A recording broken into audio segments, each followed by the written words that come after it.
Hello students, আমাদের চ্যানেলে তোমাদের সকলকেই স্বাগতম। আজকের ক্লাসে আমরা ক্লাস 9 এর রায়োমার্টিন 2024 প্রশ্নবিচিত্রার ইতিহাসের সেকেন্ড ইউনিট টেস্টের 2 নম্বর স্কুলের প্রশ্নোত্তরগুলি করব। ইতিহাসের আগের স্কুলের প্রশ্নোত্তরগুলি তোমরা যদি দেখে না থাকো তাহলে অবশ্যই আমাদের চ্যানেলে গিয়ে দেখে নিও। নিচে ডিসক্রিপশনে লিঙ্ক আমি দিয়ে রাখলাম। আর তোমরা যদি আমাদের চ্যানেলে নতুন হয়ে থাকো তাহলে চ্যানেলটিকে সাবস্ক্রাইব করে পাশে থাকা বেল আইকনটি অলে প্রেস করে রেখো। তাহলে পরে ক্লাসের ভিডিওগুলি আমি আপলোড করলেই তোমাদের কাছে নোটিফিকেশন পৌঁছে যাবে। তাহলে শুরু করা যাক। 2 নম্বর স্কুলের বিভাগ কয়ের মধ্যে আছে সঠিক উত্তরটি বেছে নিয়ে লেখো। 1 নম্বর প্রশ্ন হলো ভিয়েনা সম্মেলন অনুষ্ঠিত হয়েছিল, এর উত্তর হবে 1815 খ্রিস্টাব্দে। 2 নম্বর প্রশ্ন হলো মেটার্নিক প্রধানমন্ত্রী ছিলেন, এর উত্তর হবে অস্ট্রিয়ার। 3 নম্বর প্রশ্ন হলো ইয়ং ইটালি বা নব্য ইটালি দল গড়ে তুলেছিলেন, এর উত্তর হবে জোসেফ ম্যাৎসিনি। 4 নম্বর প্রশ্ন হলো শিল্প বিপ্লব কথাটি সর্বপ্রথম ব্যবহার করেন, এর উত্তর হবে লুই অগাস্তে ব্ল্যাঙ্কি।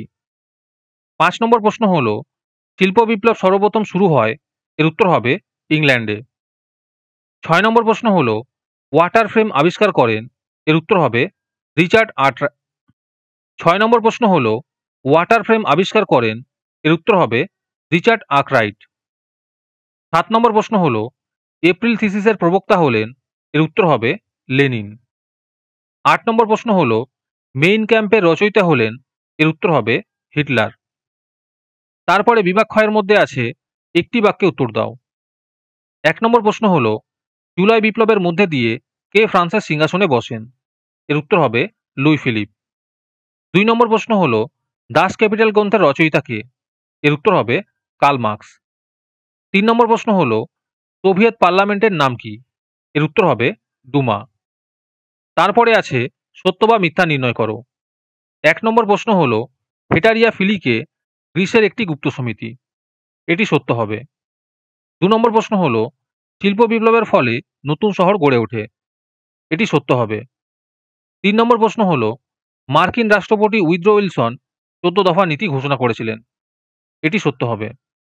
তারপরে আছে নিম্নলিখিত বিবৃতিগুলির সঠিক ব্যাখ্যা নির্বাচন করো।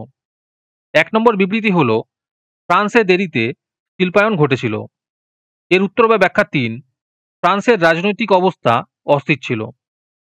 2 নম্বর বিবৃতি হলো শিল্পের পর ইউরোপে শ্রমিক আন্দোলনের সূচনা হয়েছিল, এর উত্তর বা ব্যাখ্যা 1, শ্রমিকরা পুঁজিপতি মালিক শ্রেণীর শোষণের শিকার হয়েছিল।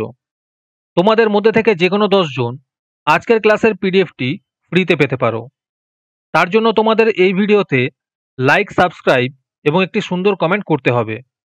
এই ভিডিওতে যখন 100টি লাইক এবং 100টি সাবস্ক্রাইব হয়ে যাবে তারপরে আমি এই ভিডিওর কমেন্টের মধ্যে থেকে র্যান্ডমলি যে কোনো 10 জনকে বেছে নিয়ে তাদের সঙ্গে যোগাযোগ করে এই ভিডিওর পিডিএফটি দিয়ে দেব।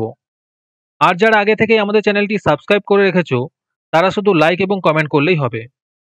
আর বাকিরা এই পিডিএফটি 3 টাকা দিয়ে আমাদের হোয়াটসঅ্যাপ নাম্বার 7501121499 যোগাযোগ করে নিতে পারো।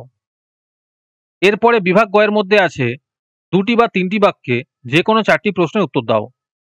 এই প্রশ্নোত্তরগুলি আমি তোমাদের দেখিয়ে দিচ্ছি, তোমরা দেখে দেখে নোট ডাউন করে নিও। 1 নম্বর প্রশ্ন হলো ইউরোপের ইতিহাসে বিগ ফোর নামে কারা পরিচিত। 2 নম্বর প্রশ্ন হলো তাকে কেন ইতিহাসে মুক্তিদাতা যার বলা হয়। 3 নম্বর প্রশ্ন হলো শিল্প বিপ্লব বলতে কি বোঝো। 4 নম্বর প্রশ্ন হলো ঘেটো কি। 5 নম্বর প্রশ্ন হলো কোন মহাদেশকে কেন অন্ধকারাচ্ছন্ন মহাদেশ বলা হয়।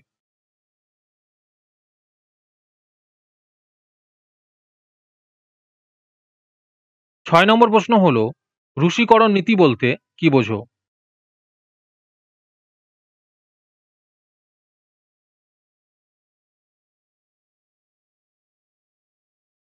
'এরপরে বিভাগ ঘয়ের মধ্যে আছে নিচের প্রশ্নগুলির 7 বা 8টি বাক্যে উত্তর দাও।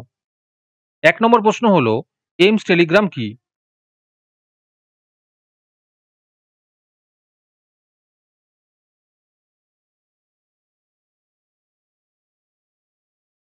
2 নম্বর প্রশ্ন হলো সেরাজেভো হত্যাকাণ্ড কি।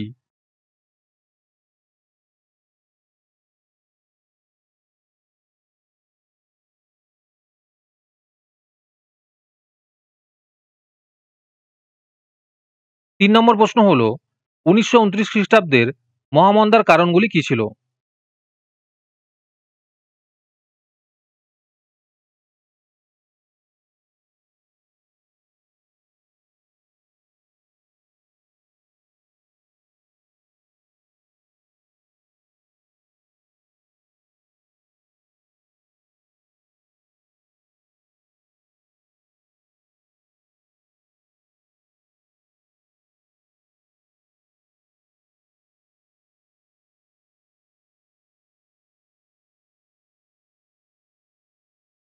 এরপরে বিভাগ ঙ এর মধ্যে আছে নিচের প্রশ্নের 15 বা 16টি বাক্যে উত্তর দাও।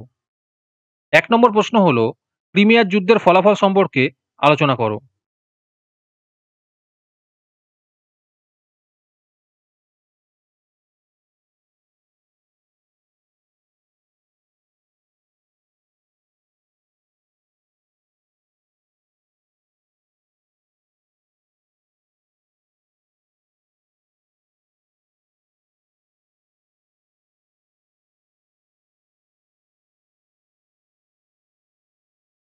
2 নম্বর প্রশ্ন হলো ব্রিটেনের শিল্প বিপ্লব ও মহাদেশের অন্যত্র শিল্প বিপ্লবের মধ্যে পার্থক্য কি ছিল?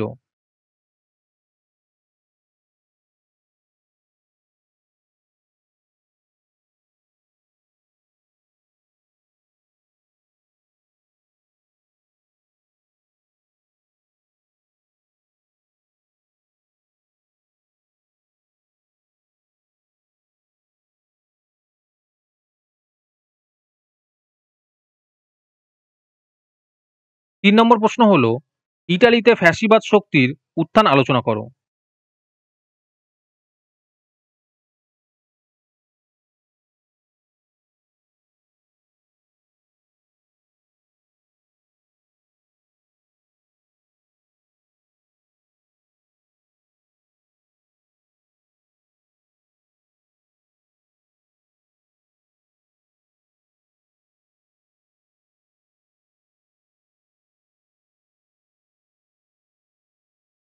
'আজকের ক্লাসটি তোমাদের ভালো লেগে থাকলে অবশ্যই একটি লাইক এবং বন্ধুদের কাছে শেয়ার করে দিও। পরের স্কুলগুলির প্রশ্নোত্তরের ভিডিও তাড়াতাড়ি পেতে চ্যানেলটিকে অবশ্যই সাবস্ক্রাইব করে রেখো। তাহলে দেখা হচ্ছে পরের ক্লাসে।